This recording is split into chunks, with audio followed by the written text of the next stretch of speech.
안녕하세요, 제이제입니다. 오늘은 최근까지 일본에서 행해진 충격적인 성문화 요바이에 관해서 말씀드려볼게요. 그럼 바로 시작할게요. 일본의 충격적인 성문화 요바이. 첫 번째, 요바이의 의미 및 유래에 대해서 살펴볼게요. 요바이란 밤에 성교를 목적으로 여성의 침실에 침입하는 일본의 옛 풍습을 말합니다. 요바이라는 어원은 부르다란 뜻의 동사 요부에서 비롯됐으며 구원을 위해 남자가 여자의 침소에 들어가는 행위를 의미합니다. 요바이는 고대 일본에서 풍장을 기원하는 행사에서 유래되었다고 추측되며 시대와 지역에 따라 신분 상승, 결혼 의식, 성교육 등 다양한 이유로 일어났다고 합니다. 또한 후대 오롯이라고 대체로 유부녀나 과부, 나이 찬 처녀들이 소년들과 신사에서 혼음하거나 혹은 여자의 집에서 첫 경험으로 동정을 떼는 성인식이 존재했다고 합니다.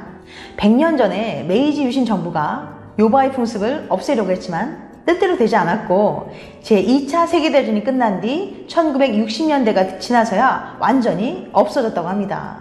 즉, 이 풍습이 완전히 사라진 것은 불과 5, 60년 정도밖에 되지 않은 거죠. 두 번째, 요바이의 목적. 그럼 이런 엽기적인 풍습인 요바이는 어떤 이유로 행해지게 된 걸까요?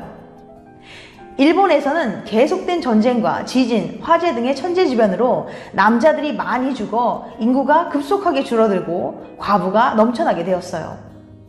그러자 마을 촌장의 주도로 일정한 규칙에 따라 시급한 과부 구제 문제를 해결하고 인구수를 늘려 노동력을 해결하고 또한 전쟁에 필요한 병사 수도 늘리기 위한 목적으로 요바이가 행해졌다고 합니다.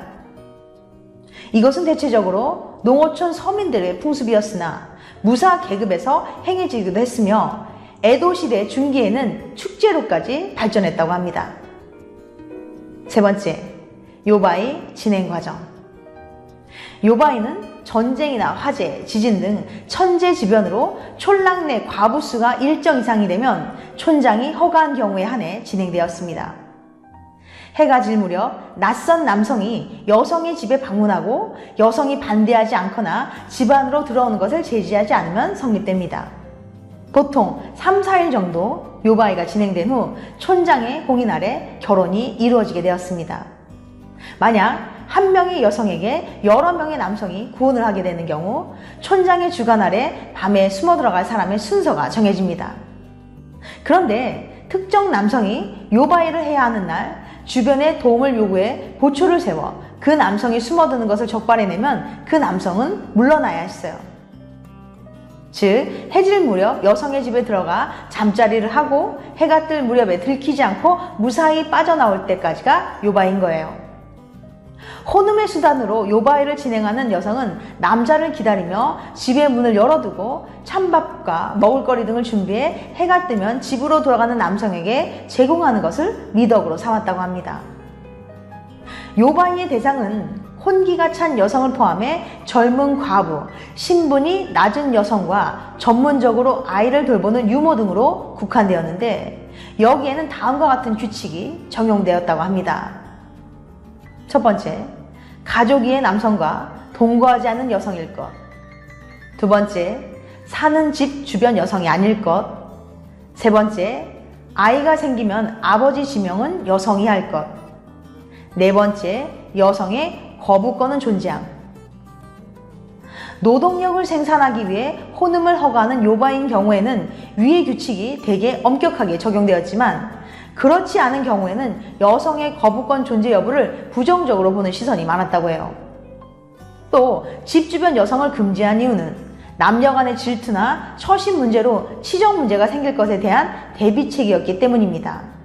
그리고 아이가 생길 경우 아이 아빠를 지명할 권리를 주어 육아 문제 등에 대한 부담을 남성 쪽에 넘기는 나름대로 제도적 안전장치인 셈이죠. 또한 이처럼 임신한 여성이 남편을 지목할 수 있는 권한이 있었기 때문에 여성들 중에는 이 시기를 잘 노려 신분이 높은 남자들과 관계를 가진 후 회임에 성공할 경우 아이 아버지로 신분이 가장 높은 사람을 지명해 신분 상승과 노후 보장이 이루어지는 신데렐라가 될 수도 있었다고 합니다. 이것은 아이를 한 사람의 개체라기보다는 노동력 이퀄 공동재산으로 여기는 인식이 강했기 때문이에요. 요바이의 형태는 지역마다 조금씩 달랐다고 하는데요. 대부분 젊은 여자나 과부, 미천한 신분의 여성과만 요바이를 허용했으나 일부 지역에서는 혼인 여부를 불문하고 전 여성을 상대로 요바이를 허용하기도 했다고 해요. 그리고 축제가 있는 날에는 야외에서도 요바이를 즐기는 남녀가 넘쳐났다고 합니다. 이 외에도 극소수 지역에서는 타지에 손님이 오면 마을의 여성을 내주거나 자신의 아내까지 내주기도 했다고 해요. 그런데 손님이 아내를 거부하면 치욕으로 생각해서 그 아내는 죽음을 면치 못했다고도 합니다. 또한 아이를 공동재산이라고 여겼기 때문에 임신을 하면 여성이 지목하는 사람이 아이의 아버지가 될 수 있으며 결혼 후에도 다른 이성과 관계를 가질 수 있었으므로 일본 여성들은 결혼에 대해 큰 부담이 없었다고 합니다. 네 번째, 인구수를 늘리기 위한 고육지책인 요바이. 일본의 고대 부족사에서 유래한 요바이는 오랜 전란으로 인해 남성의 수가 급격하게 줄고 과부 수가 늘어나면서 인구의 수를 늘리기 위해 만들어진 일종의 고육지책이었습니다. 이런 개방적인 성풍습은 일본에만 있었던 건 아닌데요. 옛 몽골인이나 이누이트족, 일부 유럽 지역에서도 요바이와 비슷한 관습이 있었다고 해요. 다만 완전히 비슷하진 않으며 이 역시 제2차 세계대전을 전후해서 사라졌다고 합니다. 그런데 2005년 인구조사에서 전 국민의 98%가 행복하다고 했던 행복지수 1위인 나라인 부탄에서도 요바이와 비슷한 풍습이 만연해 있었다고 합니다. 부탄의 가옥 구조는 보통 1층이 헛간이고 2층부터 침실 등 생활 공간으로 사용되었는데 요바이처럼 여자와 사통하기 위해 2, 3층으로 기어 올라가야 하기 때문에 남자들의 손톱은 대부분 까져 있었다고 해요. 여자들은 12 또는 13세부터, 남자들은 보통 12, 15세부터 이런 사통을 시작했다고 해요. 이것 또한 여성이 거부하면 사통할 수 없다는 규칙이 있었고 축제나 어떤 만남을 통해 미리 약속을 하여 정해진 날에 여자는 침실의 문을 스며시 열어놓고 기다리기도 했다고 해요. 이런 풍습은 20세기 후반까지 지속되었다고 하네요. 옛 일본의 부부관계는 부인이 결혼을 할 것인가 말 것인가를 결정했으며 남녀는 각자 따로 살고 부인의 집에 남편이 들어갔다 나오는 형태였어요. 또한 요바이는 일반적으로 서민의 풍습이었으나 무사 계급에서 행해지기도 했으며 어떤 지방에서는 여자가 남자의 처소에 들어가는 풍습도 있었다고 합니다.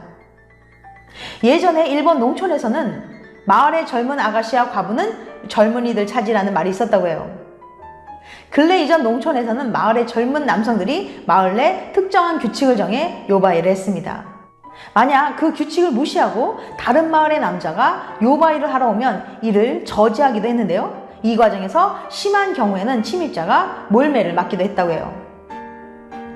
요바이는 여성의 동의를 받아야 가능했지만 풍습인 만큼 지역에 따라 규칙도 다양해지고 그것이 지켜지지 않는 경우도 많을 수밖에 없었어요.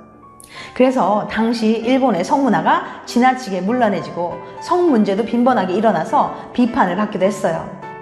아무튼 요바이 풍습이 발생할 수밖에 없었던 이유가 있었다고 해도 윤리적으로 문제가 없다고 주장하기는 어려울 것 같아요. 물론 인간이 극한 상황에 가면 어쩔 수 없이 어긋나는 행위를 하기도 하지만 그것을 정당화할 수 있는 건 아니니까요. 노동력과 인구수를 늘리기 위한 풍습이었다고는 하지만 요바이는 여성의 인권을 침해하는 것이 분명하기 때문이에요. 지금까지 일본의 충격적인 성문화 요바이에 관한 이야기를 들려드렸습니다. 끝까지 시청해주셔서 감사합니다.